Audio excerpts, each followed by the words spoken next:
SSRI drugs, because we know with many of these mass shooters over recent history, definitely in the time I've been here at InfoWars and probably before that, you have innumerable amounts of these guys, whether it's Adam Lanza, the shooting at Fort Hood, any other place, where these guys, they're taking these SSRIs, and it, gives them these very, or I guess maybe inhibits them in some certain ways, and does not allow them to feel the things they need to feel, the empathy that they need to feel to actually be a human being. And if you guys can hear these things yourself, you turn on the TV, you're watching these pharmaceutical commercials, they say, stop taking this drug immediately if you have thoughts of suicide, if you have ambitions to hurt other people. But yet we continue to prescribe these things to people on the street, people in the military, and not, knocking the military at all. It's just what they're giving these guys. And instead of giving them the counseling and things that they need, they say, go take this pill, go talk to this doctor. So even if you don't kill anybody, we can take all your guns away.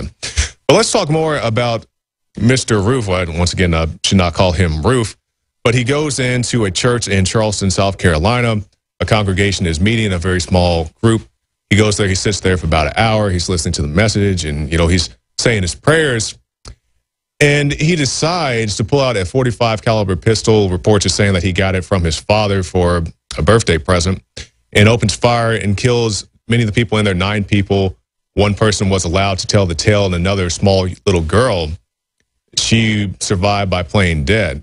And it's a very cold, very calloused way to go about it. I mean, it's, if he would have drove by in a drive-by shooting and shot, that'd been bad enough. But to go and meet with people, maybe somebody shook his hand, hey, why don't you come back, Sunday or whenever the church service is, and we can talk more about it. But he sits there and he decides to shoot the people in the building. Now, as we were talking about with Reverend Childress a little bit earlier today, the timing of this, Juneteenth, it's a very big thing in the black community. They get together in June, and a lot of people are going to be talking about this, obviously.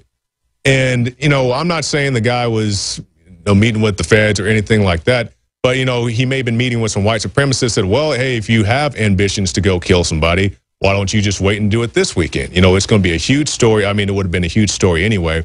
But now you have many people who are going to gather around, families, friends, and they're going to talk about this. What all's going to be said, I'm not exactly sure. I'm sure many people will tell their churches, their congregations, hey, let's try to find the most peaceful solution to this possible. But you also have the people say, well, let's go out there and, maybe have some type of retribution.